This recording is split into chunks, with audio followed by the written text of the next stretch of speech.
Your phone buzzes right now, somewhere in the middle of your day, and it's a message from a number you don't recognize. Maybe it says your bank account has been locked. Maybe it says you've won a prize. Maybe it says a family member is in trouble and needs money sent immediately. For most people on WhatsApp, nothing on the screen tells them this is dangerous until it's already too late. And that single gap is exactly what has just changed. Before we go further, here's the honest starting point of this script. What you're about to hear is built only from verified, sourced information, not from guesswork, not from recycled panic content, and not from a countdown clock designed to make you click. So let's slow down for a second and actually walk through what is real, what is exaggerated, and what genuinely deserves your attention today. WhatsApp has begun testing a new feature called Scam Alert, and this is the centerpiece of everything worth knowing right now. Picture this. Someone sends you a message that has all the classic ingredients of a scam. Urgency, a request for a one-time code, a demand for money, an impersonation of your bank or a government office. Normally, that message just sits there in your chat like any other message, waiting for you to react on instinct. With Scam Alert active, something different happens. WhatsApp has built an AI model that runs directly on your own device, not on some distant server. And this model is constantly evaluating incoming messages for the patterns that scam attempts tend to share. When it spots something suspicious, it doesn't delete the message or block the sender automatically. Instead, it places a warning banner directly above the conversation, right where you can't miss it, telling you plainly that this message shows signs of being a scam. Here's the part that makes this genuinely clever instead of just another notification you'd ignore. The person sending you that message has absolutely no idea the warning exists. There's nothing on their side that tells them you've been alerted. No notification, no flag, no indication whatsoever. This matters more than it might seem at first glance, because if scammers knew the instant their message triggered a warning, they would immediately adapt. They'd switch scripts, rotate numbers, change their approach, and stay one step ahead forever.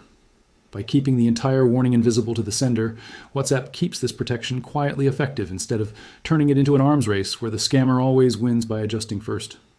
Once that warning appears on your screen, you're not just given a single button to dismiss it and move on. You get real, meaningful choices. You can block the sender outright, cutting off any further contact from them completely. You can report the chat directly to WhatsApp, which feeds into their broader systems for catching repeat offenders and shutting down scam operations at scale. If you look at the message and genuinely believe it's legitimate, maybe it's a business you actually deal with, or a relative texting from an unfamiliar number, you can simply continue the conversation exactly as you normally would. And if you're confident that this particular contact is safe and you don't want to see this warning pop up again for them specifically, you can mark the chat as trusted, which removes the alert and tells the system to leave that conversation alone going forward. Now here's something worth genuinely sitting with, because it directly answers the privacy question a lot of people immediately jump to when they hear the phrase AI scanning my messages. The classification in Scam Alert happens on your device, not in the cloud, not on a meta server somewhere, on your phone, locally, using the same device where your messages already get decrypted so you can read them. This is a meaningfully different architecture than people tend to assume. It means WhatsApp isn't required to read your private, end-to-end encrypted conversations on some external server to make this feature work. The model does its job right there in your pocket, and the content of your messages doesn't need to leave your device at all for the warning to appear. It's also worth being upfront about where this stands right now, because a lot of alarmist content likes to make things sound like they're already affecting everyone. Scam Alert is not live for the general public yet. It is currently in a limited beta rollout, and WhatsApp is testing it specifically with researchers who are part of Meta's bug bounty community before any wider release happens. So if you open your app right now and don't see this feature, that's completely expected. It hasn't reached general availability yet. And based on how WhatsApp has typically rolled out protective features in the past, when this does eventually reach everyone, expect it to arrive as something optional and toggleable, not something forced on without your input. Let's talk about why this actually matters, beyond just being a neat piece of engineering. Scam messages on platforms like WhatsApp have exploded over the last several years, and WhatsApp in particular has become a favorite hunting ground because of how massive its global user base is and how much trust people naturally place in the app, because it feels personal, like texting rather than browsing a suspicious website. Fake delivery notifications pretending to be from shipping companies, impersonated bank fraud alerts designed to look official, romance scams that build trust over weeks before asking for money, fake job offers that ask for an upfront fee, crypto investment schemes promising unrealistic returns. All of these have found fertile ground inside WhatsApp specifically because messages there feel private and safe in a way that a random email or a suspicious web page never quite does. A feature like Scam Alert doesn't make this problem disappear completely, but it inserts a crucial pause right at the exact moment someone might otherwise act on pure impulse, which happens to be precisely the moment scams succeed most often. If fear or urgency is the engine that drives a scam forward, a calm warning banner sitting right there in the chat is one of the most effective brakes you can put in its path. So if you happen to get access to this in beta, or when it eventually becomes available more broadly, the advice here is simple and direct. Leave it turned on. This is the opposite of something you'd want to disable. It's built specifically to protect you. It runs locally without needing to expose your private conversations to anyone, and there is essentially no meaningful downside to having it active in the background. Scam Alert isn't the only security-focused change WhatsApp has introduced this year, though. There's also a setting called Strict Account Settings, and this one functions more like a lockdown mode, similar to advanced protection features you may have already seen on your phone's operating system itself.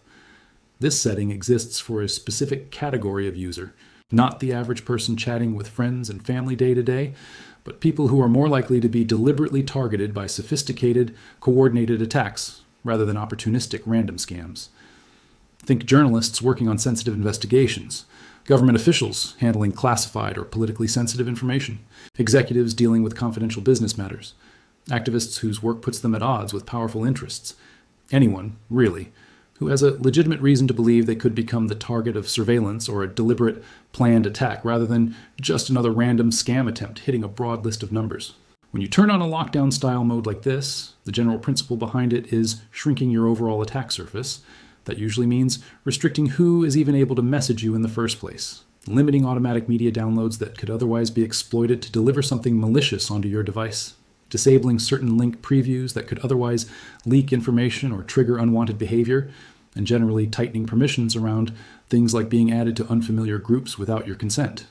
The precise technical details matter less here than the underlying principle. You're deliberately trading away a bit of everyday convenience in exchange for a meaningfully smaller number of ways someone could reach you or exploit your account. For the average person, just texting friends and coordinating plans with family, this level of protection would honestly be overkill for daily use. But if you fall into any of those higher risk categories mentioned earlier, this is genuinely worth turning on rather than waiting until you actually need it and discovering it only after something has already gone wrong. Now, let's get into the part of this conversation that actually needs the most correction, because there's a wave of content circulating right now with titles built entirely around manufactured urgency. Videos and posts telling you that WhatsApp is changing, that you need to turn something off before tomorrow, that Meta AI is secretly reading your messages, that you have until a specific date to opt out before it's too late. These pieces make a very specific and very alarming claim. They say that Meta has embedded its AI system directly into WhatsApp's core infrastructure as a default component you cannot escape, and that your most private conversations, the ones with your kids, your doctor, your closest friends, are quietly being fed into a system that trains Meta's AI models without your knowledge or consent. This claim does not hold up against what has actually been confirmed about how the feature genuinely works. According to Meta's own stated explanation, Meta AI only ever sees a message under two specific and deliberate circumstances. Either you tag it directly using an @ symbol inside a group conversation, or you open a direct chat with the Meta AI assistant itself and message it on purpose. Outside of those two intentional actions, your one-on-one conversations with the actual people in your life remain fully end-to-end encrypted, and Meta AI has no access to them whatsoever. There is no passive listening happening in the background. There is no silent scanning of your everyday private conversations. There's no scenario where a normal chat with your sister, your accountant, or your closest friend gets swept up into some AI training pipeline simply because the Meta AI feature exists somewhere else in the app. This distinction matters a lot more than it might seem on the surface, so it's worth really sitting with it. An AI assistant that exists somewhere inside an app, one that you have to deliberately summon by name or open a dedicated chat with, is a fundamentally different thing than an AI system that silently monitors everything you type regardless of your intent. The alarmist content out there tends to blur that exact line on purpose because the phrase, "your private messages are secretly training," an AI generates dramatically more views and shares than the far more accurate but far less exciting phrase, "there is an optional assistant you can choose to talk to if you want." Both of these framings cannot simultaneously be true descriptions of the same underlying feature, and the actual evidence, straight from Meta's own confirmation, clearly points toward the more mundane, far less invasive version of events. And if you've come across content pushing a specific hard deadline, phrases like "opt out before a certain date" or "turn this off before tomorrow," treat that framing with real, healthy skepticism from the start. Legitimate security and privacy changes coming from major platforms almost never operate like a flash sale with a ticking countdown clock attached to it. When a company genuinely changes something significant about how your data gets handled, that information typically arrives through official channels, through in-app notifications you can verify yourself, and through updated terms of service documents you can actually go read. It does not typically arrive exclusively through a dramatic video insisting you have mere hours left to act, before some vague, unspecified consequence kicks in. This brings us to what's probably the single most important underlying question buried beneath all of this noise, and it deserves a direct, clear answer. Has WhatsApp's core end-to-end encryption for your normal everyday conversations actually changed because of any of this? No, it has not. Your regular one-on-one chats and your group conversations remain encrypted in exactly the way you'd expect, meaning only you and the specific person or people you're talking to can actually read what's being said. Not WhatsApp, not Meta, not anyone positioned in between, watching or logging the content as it passes through. The scam alert feature we walked through earlier doesn't change any of this either, precisely because of that on-device design we already covered. The classification model runs locally, right there on your own phone, which means it doesn't require breaking or bypassing any encryption to evaluate a message's content on some external server somewhere. It's simply looking at the message on the exact same device where that message gets decrypted for you to read it anyway, using the access you already have as the intended recipient. Where things do get genuinely more nuanced, and it's worth being fully transparent about this instead of glossing over it, is specifically around the Meta AI assistant itself. If you personally choose to message Meta AI directly, or you deliberately tag it inside a group conversation, that specific message you sent to the assistant is no longer a purely private exchange between two human beings, because you've intentionally brought an AI system into that interaction to get a response from it. This is a completely reasonable and fully expected trade-off, given exactly what you're doing in that moment. You genuinely cannot receive a response from an AI assistant without that assistant being able to see what you actually asked it. And this is the crucial part that gets left out of the alarmist framing, this only applies to the specific message you send directly to or tag the assistant with. It has absolutely no bearing whatsoever on the rest of your chat history, your other ongoing conversations, or any message you haven't deliberately directed at that assistant. Beyond Scam Alert and strict account settings, WhatsApp has rolled out a handful of other protective measures this year as part of a broader ongoing push to harden the platform against phishing attempts, spyware, and identity theft more generally. None of these come wrapped in any kind of manufactured urgency or countdown pressure. They're straightforwardly additive protections that you would generally want to have enabled rather than disabled, sitting quietly in your settings menu waiting for you to actually go find them. Two-step verification remains one of the single most effective things you can turn on if you haven't already gotten around to it. It adds a required PIN on top of your standard phone number verification, and that extra layer is what stops someone from hijacking your entire account, even if they somehow manage to get access to your SIM card or intercept a verification code meant for you. This single setting alone closes off one of the most common account takeover methods scammers rely on. Username-based messaging is a newer addition that lets you interact with other people on the platform without necessarily having to expose your actual phone number to them. This is a meaningful privacy improvement for anyone who's ever had to hand their personal number out to strangers, to customers if they run a small business, or to online contacts they've never actually met in person. It essentially gives you a layer of separation between your real identity and the people you're choosing to interact with. Expanded parental controls have also been added this year, giving families noticeably more granular ways to manage exactly what younger users on their account can access and precisely who is allowed to contact them. This matters more than ever, given just how central messaging apps like this one have become to how kids and teenagers actually communicate with each other today, often far more than traditional phone calls or even other social platforms. None of these require any kind of frantic, immediate action on your part. They're simply settings that already exist inside your app right now, sitting there quietly, waiting for you to decide whether or not they actually fit your specific situation and risk level. So let's strip away all of the manufactured urgency completely and land on what you should genuinely practically do with all of this information. If you're offered access to Scam Alert during its beta phase, or whenever it eventually rolls out to the general public, turn it on and simply leave it running. It's a low-friction, privacy-respecting way to catch scam attempts before they manage to catch you, and there's no meaningful downside whatsoever to keeping it active in the background of your daily messaging life. If you happen to fall into one of those higher risk categories mentioned earlier, a journalist, an activist, a public official, an executive, or really anyone with a specific, concrete reason to worry about being deliberately targeted rather than just randomly scammed, take a serious look at enabling strict account settings for yourself. For the vast majority of everyday users, it genuinely isn't necessary. But for the specific people it was actually built for, it represents a real, substantial upgrade in overall protection that's worth the small trade-off in convenience. Ignore any content out there telling you to disable Meta AI purely out of fear that it's silently reading through all of your private conversations in the background. Based on everything Meta has directly confirmed about how the feature actually operates, that simply isn't how it works. And if you're still personally uncomfortable with the idea of an AI assistant existing somewhere inside the app at all, even knowing how it actually functions, you don't have to interact with it in any way. Simply never tag it in a conversation and never open a direct chat with it, and it will never see anything you send to actual, real people in your life. If your goal is to reduce your general exposure to risk regardless of any of these specific new features, the fundamentals still matter more than any single new feature ever will, and they're worth repeating clearly one more time.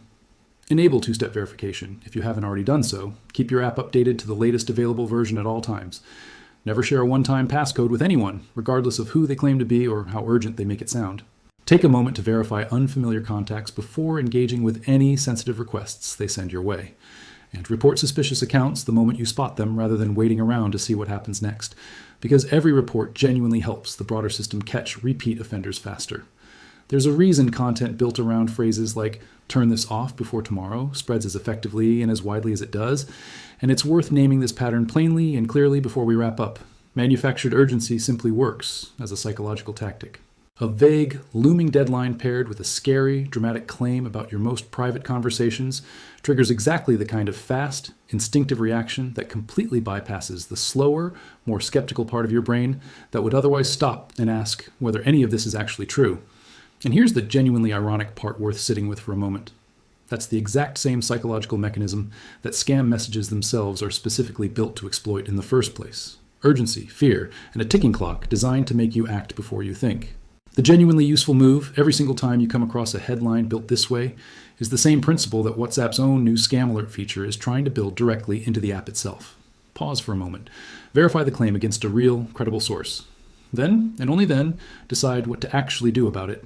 In this specific case, verifying against what Meta has actually and directly confirmed, alongside independent reporting from credible outlets, paints a much less dramatic picture than the alarmist version circulating out there right now. But it's also, quite honestly, a far more useful and far more accurate picture to actually have in your head. There is a real, genuinely well-designed scam detection feature currently being tested that's worth knowing about and worth turning on when it becomes available to you. There's a real lockdown mode built specifically for people who need a heightened level of protection in their daily lives. And there's a persistent recycled myth about private messages secretly training an AI system that simply does not match what has actually been confirmed by the company that built the feature in question. Knowing the difference between those two categories, the real and the recycled, is worth considerably more to you than reacting instinctively to any countdown clock ever could be. And honestly, it's a far better way to actually stay safe day to day on a platform that something like 2 billion people around the world rely on every single day for conversations that matter to them. Let's spend a moment walking through what an actual scam message tends to look like in practice, because understanding the pattern is genuinely more useful than memorizing a list of app settings, and it's exactly the kind of pattern the Scam Alert model has been trained to catch. Most scams that succeed on messaging apps share a small handful of ingredients, combined in different ways depending on who's being targeted. The first ingredient is almost always urgency, a message that tells you an account will be closed within hours, a package will be returned to sender unless you act immediately, or a loved one is in trouble right now and needs help this instant. Urgency is the engine of nearly every successful scam, because it's specifically designed to short-circuit the part of your thinking that would otherwise pause and ask questions. The second ingredient is authority. Scammers frequently impersonate a bank, a government agency, a delivery company, or even a coworker or relative, because people are naturally more inclined to comply quickly with a request that appears to come from someone with legitimate standing.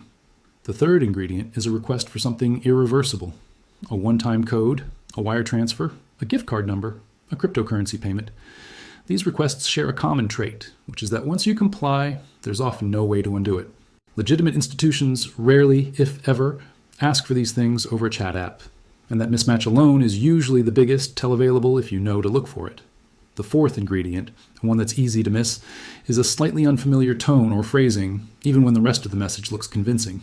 Scam messages are frequently translated, templated, or mass-produced, and small oddities in wording, spacing, or formatting often slip through even in otherwise polished attempts. This is actually one of the exact kinds of signals an on-device classification model like the one behind Scam Alert is built to notice, alongside the more obvious markers like requests for codes or money. Knowing these four ingredients, urgency, authority, irreversible requests, and slightly unfamiliar phrasing, gives you a mental checklist that works whether or not you ever get access to an automated warning feature at all. It's the same logic a well-designed detection system uses, just running in your own head instead of on a chip inside your phone. It's also worth talking briefly about why a feature like this had to be built on device in the first place, rather than simply running server-side the way a lot of spam filtering happens on email platforms. End-to-end encryption, the same technology that keeps your conversations private from WhatsApp itself, comes with an inherent trade-off. If a message is genuinely encrypted so that only the sender and recipient can read it, that same protection means WhatsApp's own servers can't casually scan the content either, even for a good reason like scam detection. This is actually the entire point of end-to-end encryption working correctly. So to build a feature that can still catch scam patterns without undermining that privacy guarantee, the only real option is to run the detection locally on the device where the message is already being decrypted for the user to read anyway. That's a genuinely elegant solution to a problem that looks, on the surface, like it shouldn't be solvable without compromising one side or the other. This also explains why the feature is limited to a beta test with security researchers before any wider release. On-device AI models need to be tuned carefully to avoid two very different failure modes. If the model is too aggressive, it starts flagging completely normal, harmless messages as scams, which trains users to ignore the warnings entirely, the same way people learn to click past a cookie banner without reading it. If the model is too conservative, it misses obvious scam attempts and provides a false sense of security. Getting this balance right takes real testing against a wide range of message types, which is exactly the kind of work a limited beta with experienced researchers is meant to accomplish before the feature reaches a couple billion people who use the app every day. There's one more piece of context worth including here, because it explains why misinformation about this topic spreads as easily as it does. Trust in large technology companies handling personal data has genuinely eroded over the past several years for reasons that are often legitimate and well documented elsewhere. That erosion of trust creates fertile ground for any claim suggesting a company is doing something invasive with your data. Whether or not that specific claim is actually accurate, it's precisely because people have good reason to be generally cautious that vague, urgent claims about privacy violations spread so easily, even when the actual underlying feature works in a far more limited and far more privacy-respecting way than the alarmist framing suggests. This is exactly why it matters to check specific claims against specific facts, rather than treating general distrust of big tech as proof that any individual scary claim must be true. General skepticism is healthy. Treating every dramatic headline as automatically accurate is not the same thing. And conflating the two is how misinformation, like the Meta AI reading your messages claim, manages to survive and spread for months after it's already been directly addressed. So the next time you see a video or post telling you that you have until tomorrow to turn something off before it's too late, take that as your cue to slow down rather than speed up. Go check the actual settings inside your own app. Go look for the actual official statement from the company involved. And make your decision from a place of accurate information rather than manufactured panic. That single habit alone will protect you far more effectively over the long run than any single toggle switch ever could on its own. One last practical thing worth walking through before wrapping up is how to actually go check your own settings right now without waiting for a beta invitation or a future update to land. Open WhatsApp, go into Settings, and look for the Privacy section. Inside there, you'll find two-step verification if it isn't already turned on for you, and turning it on takes less than a minute. You'll also find controls around who can see your last seen status, your profile photo, and whether people outside your contacts can add you to groups without your permission. None of these require a beta feature or a future rollout. They're available to you today, sitting quietly in a menu most people never open unless something has already gone wrong. If you want to check whether Scam Alert or strict account settings have reached your version of the app, the simplest approach is to keep your app updated through your phone's app store and periodically glance at the settings menu for anything new. Features like this typically arrive without a loud announcement inside the app itself, appearing first as a small toggle before WhatsApp eventually promotes it more visibly once testing is complete. Checking every so often costs you nothing and means you won't be relying on a dramatic video to tell you something changed when the app itself would have told you just as clearly if you'd looked. If there's one thing worth carrying away from everything covered here today, it's this simple idea. The platforms you use every day are constantly evolving, adding new protections, testing new features, and adjusting how things work behind the scenes. Some of those changes are genuinely worth your attention and your action, like the scam alert feature actively working to protect you from the exact kind of manipulation this script just spent time warning you about. And some of those supposed changes are simply recycled fear dressed up as urgent news, designed to get a reaction out of you rather than to actually inform you. Learning to tell the difference between the two, calmly and consistently, is one of the most genuinely useful digital habits you can build for yourself going forward. And it will serve you far better than any single feature toggle ever will on its own, no matter how urgently someone insists you flip it before tomorrow.